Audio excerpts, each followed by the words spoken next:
eles participaram da procissão. Agradeço a todos neste domingo, 7 de agosto. Neste dia nós encerramos, celebramos a festa, a missa solene aqui do nosso querido padroeiro Santo Afonso Maria de Ligório. Nosso querido padroeiro, nosso mestre Santo Afonso. Nós, como cristãos católicos, devemos olhar assim, olhar de muito amor, de muito carinho, como um mestre da fé, ele que foi. Olhar para Santo Afonso como um referencial, sabe? Um referencial. Olhar para Santo Afonso como uma figura assim, exemplar. Os jovens, sabe, olhar para Santo Afonso, uma figura exemplar, como referencial. Os jovens são sonhadores, né? Aqueles jovens que são um pouco lunáticos também, mas jovens sonhadores, sabe olhar para Santo Afonso, a pessoa de idade também, sabe olhar para Santo Afonso. Eu digo a expressão quixotesco, né? Quixotesco vem de Dom Quixote, aquele romance de Miguel de Cervantes, aquele sonho, aquelas realidades, né? Que parecia que nunca iam se realizar. O jovem que é quixotesco, né? Que tem sonho, que tem ideias boas, por elas, ele luta e luta obstinadamente. Não se distancia, né? Ao contrário, tem constantemente presente diante dos olhos, na mente e no coração. Nós olhamos para a figura de Afonso Maria de Ligório. Eu falei que ele é um mestre espiritual. O que ele fez, o que ele realizou, a força da graça de Deus que entrou no seu interior, que o fez andar, que o fez mover. É um homem extraordinário. Domingo passado, pelo padre Carlos Augusto, missionário redentorista,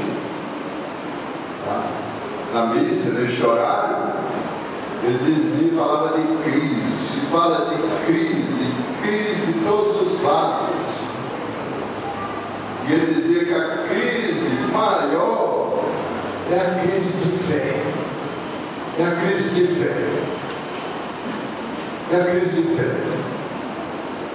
Afonso Maria de Ligório, nós olhando para a liturgia de hoje, irmãos e irmãs, eu penso que nos inspira a termos fé, a crescer na fé, a pedir que a fé cresça, aumente. O tema de hoje a misericórdia nas periferias existenciais, a existência humana. Às vezes pessoas tão bem assim aquinhoadas, isto é, que têm bens, recursos, mas tão pessoas frágeis, fracas na fé, existencialmente, né? Muito, digamos assim, para baixo.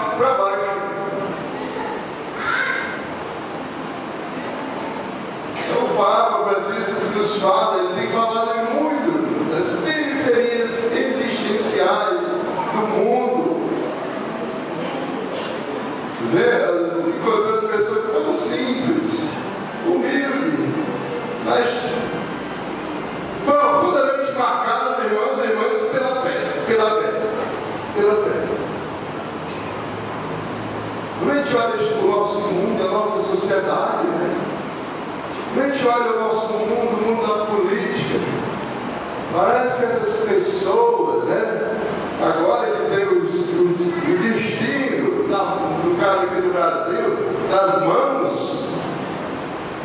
Parece que falta aquela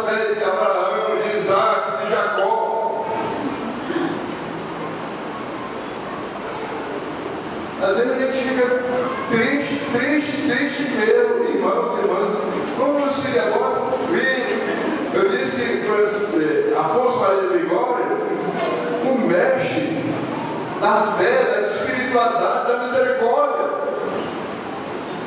Porque ele era um homem, sobretudo, da ética, da ética, da ética.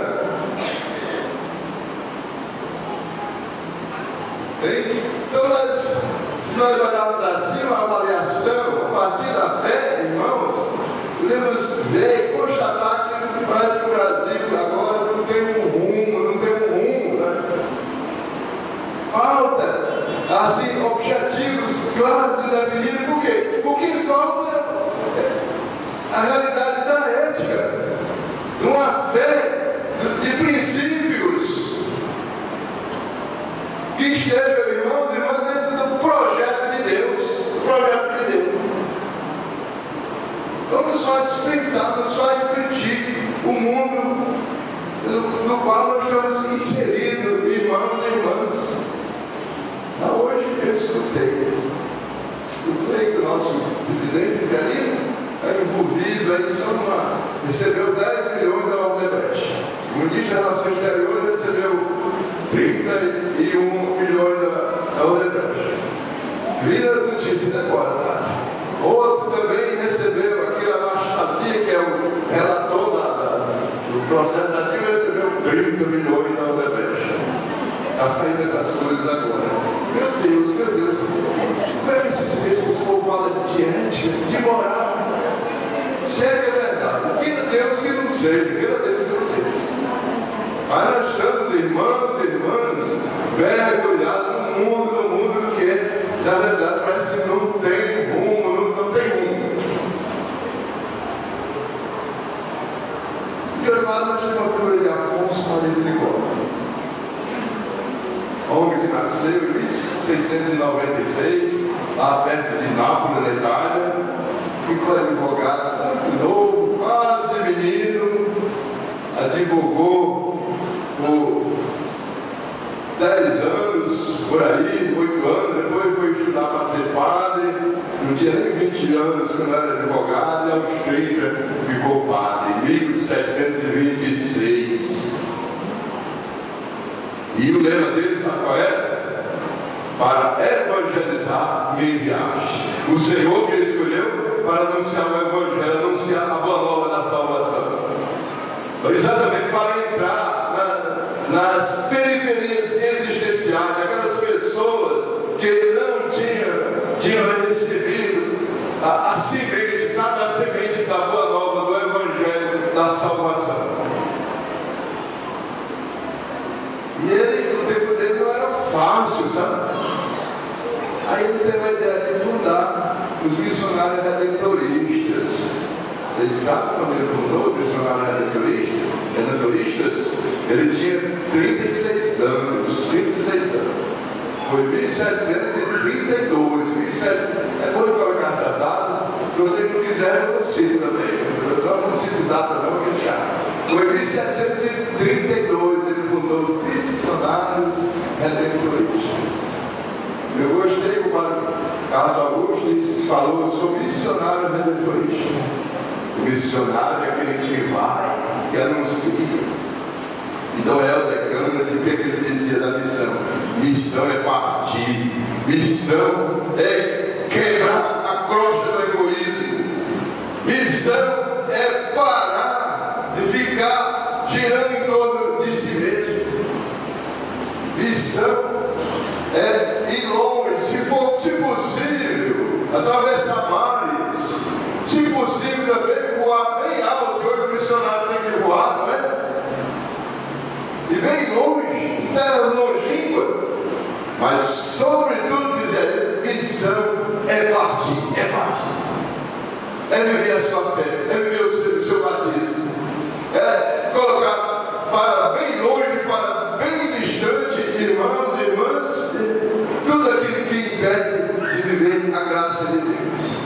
Missão, irmão, é ser aquela expressão que eu ouvi, quixotesco, ser cheio de sonhos, ter sonhos, ter ideais, e assim andar, caminhar, porque ele vai sonhar, evidentemente, com a realidade, como eu disse, a segunda leitura, muito acima, mas muito acima dessa realidade aqui da terra. irmã, peçamos a graça de Deus, iluminados pela palavra de Deus, especialmente pelo Evangelho, pela boa nova da salvação. E o Evangelho de hoje nos chama a atenção, irmãos e irmãs, a partir da parábola, aquela do Senhor que foi para a festa de casamento. E o empregado, que o empregado ficasse atento, acordado, não dormisse. É engraçado, quando a gente fala dormir, quando a gente é novo, a gente reclamamos, os que são novos, os jovens, porque o tempo para dormir é pouco, A gente quer dormir, meu Deus, eu me lembro, que tinha mais 20 minutos, era bom demais, era maravilhoso. Mais 20 minutos de sono. E quando a gente avança na idade, a idade chega, o peso da idade, aí a gente quer dormir muitas vezes e não tem sono. E não tem sono, meu Deus. Hoje é uma segunda-feira, é um dia de descanso, eu vou dormir até às 10. E não durmo, meu Deus. Isso se angustia.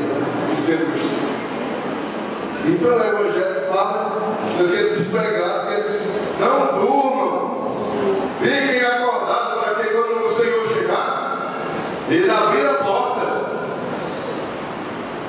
É o tempo da vigilância, sabe? Da vigilância. Estar atentos. Então isso vale para todos. Vale para a pessoa de mais idade, mas para a pessoa também, sobretudo os mais jovens, os jovens sonhadores. E eles só atingirão o objetivo se permanecerem, evidentemente, acordados, atentos.